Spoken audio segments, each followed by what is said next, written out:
Hello and welcome to the ePortfolio of Elizabeth Cooper. That's me. I am working toward becoming a school library media specialist. However, when I began this program 2 years ago, I had intended to work in public libraries after gaining a position.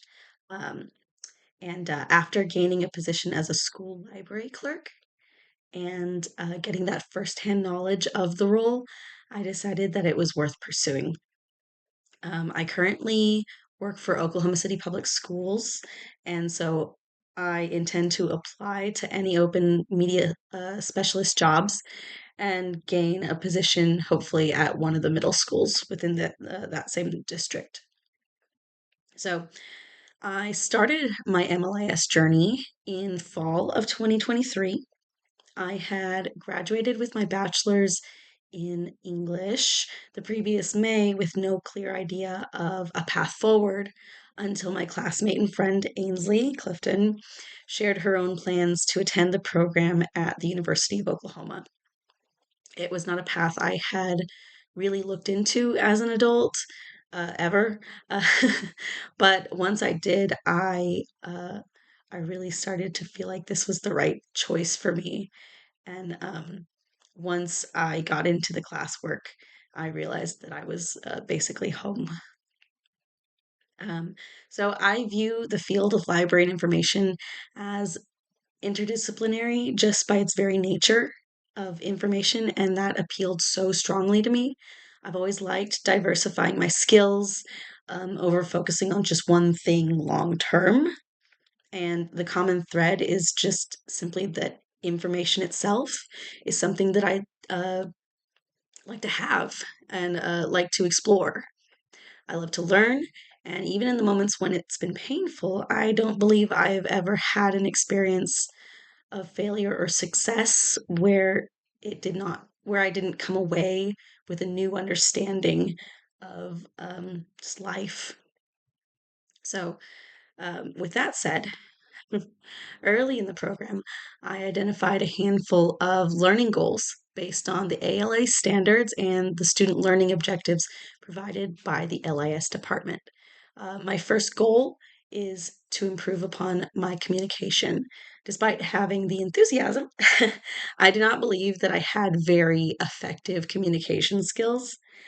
There was so much that I did not know about how to receive and convey my thoughts and ideas that I often experienced anxiety due to that uncertainty.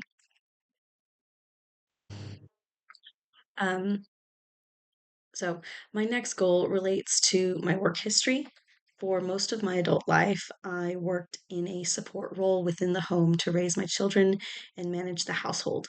Due to this, I did not have a great deal of experience with professional settings, but due to the work in this program, I've been able to draw a great many parallels between my own experiences and the competencies for library administration and management. My third goal has to do with my now gone technophobia.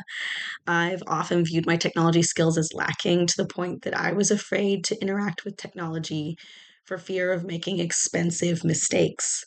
One thing that I wanted was enough baseline knowledge to be able to explore technology without fear. And this was something that I was able to gain in this program and more, where before I did not even know what I did not know. Now I know enough to research and fill any gaps that pop up in my skills. For my fourth goal, I wanted to gain a greater understanding of research and evaluation methods. By this point, there's a bit of a theme with my goals, which is that if I had a fear, anxiety, or avoidance of a certain competency, that to me signaled a weak point in my knowledge. I found myself daunted by the prospect of trying to create and lead research. So at that point, I realized I needed to take away the uncertainty by becoming better informed. Um, my fifth goal, I expressed the desire to ensure equitable access to information. This goal holds a lot more emotional weight for me, whether it should or not. I think this has to do with the need to make connections with other people and better understand them and their needs. I can't count the ways that access to education and information has shaped the course of my own life, which is why removing barriers to those things is so important to me. So, this is my ePortfolio.